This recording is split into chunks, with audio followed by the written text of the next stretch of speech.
Ang balita natin ngayon mukhang ito raw San Miguel Beer ay ready na i-acquire yung number 1 pick dito sa darating na draft. At baka daw ang kunin nila ay ang 6'6 na si Michael Phillips. Alam natin na itong si Michael Phillips ay center na naglalaro sa De La Salle at ang balita mukhang interesado raw ang San Miguel Beer na kunin ito at gawing number 1 pick. Ang number 1 pick ngayon ay nandito sa Terra Firma at mukhang ang San Miguel daw ang gustong makakuha dito. At i-offer nilang kapalit ay itong si Andreas Cahilig at baka isama pa itong si Jeron Teng. Kung sakasakali nga na ganyan ang maging sitwasyon, masasabi talaga natin na medyo magiging maganda yung front court ng SMB kung makukuha nga nila itong si Michael Phillips dahil kilala yan bilang isang defensive stopper. At syempre meron din itong kakayahan pagdating sa opensiba. Kaya baka nga matuloy na yung nabanggit na trade. Ang hindi pa natin natitiyak kung ito ang si Teng at si Cahilig ang magiging kapalit dahil baka ibang player ang ibigay ng San Miguel. Depende na lamang kasi yan kung ano ang sabihin nating instructions na ibibigay sa kanila ng SMC. Ang maliwanag dito kung ano pa man ang mangyari dito sa championship ng San Miguel kontra TNT ay magpapalakas itong kanilang roster. At sa ngayon mukhang ang makikita natin talaga dito seryoso itong San Miguel dito sa balak nila na gagawing pag-dominate dito sa labanan ng mga malalakas na team. So next season mukhang ang plano talaga ng SMB ay gawin ang lahat para mapigilan dahil siguradong susunod mag-a-attempt ulit ng Grand Slam itong TNT. Kaya tignan natin kung sakasakali nga na sa pagkuha kay Michael Phillips, ito ay matagawa ng San Miguel Beer at mapigilan yung binabalak ng TNT tropa na mag-dominate dito sa PBA. Samantala naman itong Barangay Ginebra ay malakas na yung mga bali-balita na baka daw makipag-trade dito sa Converge Fiber Xers. At mukhang interesado daw na makuha nila itong si Justin Arana. Pero hindi pa natin masisiguro na ito yung 100% talaga na magagawa ng Ginebra dahil syempre kinakailangan niya pag-aralang mabuti. Hindi lang ng Ginebra kung hindi ng Converge kung ito'y matutuloy. Sa ngayon kasi ang maliwanag dito, itong Barangay Ginebra gusto raw gawin ang lahat para masiguro na yung issue nila pagdating dito sa kakulangan sa sentro ay maaayos na bago magsimula ang bagong season. So kung sakasakali nga na matuloy ito, pwede natin talagang masabi na magiging isa dito sa powerhouse teams ang Ginebra. Marami silang pwedeng ibigay ng kapalit para dito kay Justin Arana. Ang isang pangalan na lumalabas dyan ay itong si Jamie Malonzo. Ngayon kung matutuloy ito o hindi, depende na lamang siguro yan kung magkakaroon sila ng tinatawag na final agreement ng Converge Management.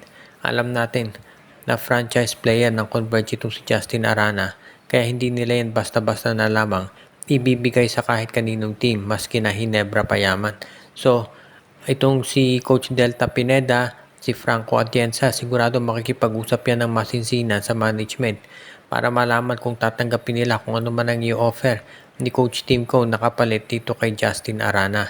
Kapag ito ay natuloy, sabihin na natin na itong Barangay Ginebra, mababawi nila yung mga nakikita nilang problema dati pagdating dito sa ceiling sa kanilang front court, lalo na kung itong katulad ni Justin Arana ang makukuha nila dahil alam natin napakataas ng potential nito bilang isa sa mga pinakamalalakas at pinakamagagaling na mga players ngayon dito sa PBA. So abangan natin yung developments dito. Ang susunod nating report naman ngayon ay ito raw TNT Tropang Giga ay handa na magkaroon ng sabihin na nating rebuilding o pagdagdag puwersa dito sa darating na season. Alam natin na yung balak nilang Grand Slam ngayon ay medyo mahihirapan na dahil nga malakas talaga itong San Miguel at syempre alam natin na nagkakaroon din ng problema pagdating dito sa mga injuries. Kaya yun ang pupunuan ng TNT management sa susunod na season. Ibig sabihin pagkatapos ng finals na to, kung ano man ang mangyari, kukuha sila ng mga players para mapigilan na yung mga issues na lumalabas kapag sila nagkaka-injury. At kabilang daw dito sa mga kukunin nila, itong si Robert Bolick o kaya si Cedric Bearfield. Isa dyan sa dalawang yan ang planong kunin talaga ng TNT Tropang Giga para masiguro na kung magkaroon man ng injury ulit si Jason Castro mapipigilan na nila ito.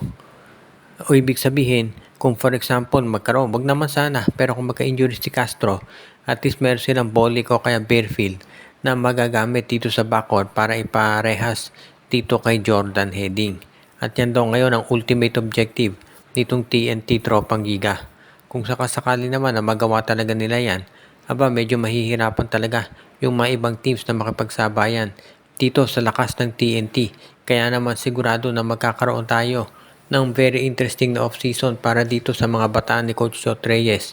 Lalo na ngayon at balak talaga nilang gawin ang lahat para masiguro na kung sakasakaling mapigilan yung Grand Slam nila ngayong season na to, at least magkakaroon sila ng isa pang tsansa next season.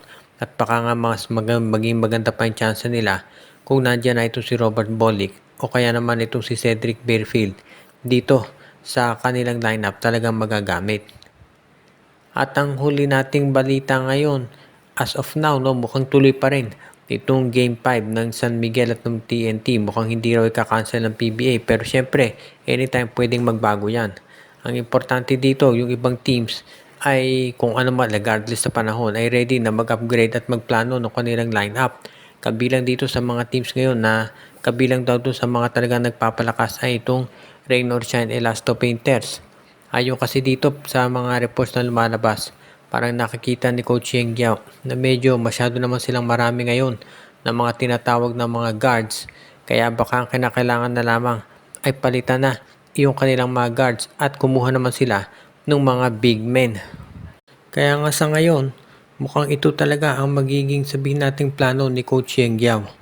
Kung sakasakali na matuloy itong kanilang sabihin na nating rebuilding dito sa Rain or Shine, magiging maganda yan para sa mga independent teams at para do sa mga fans na gusto na makakita ng mas balancing competition dito sa PBA.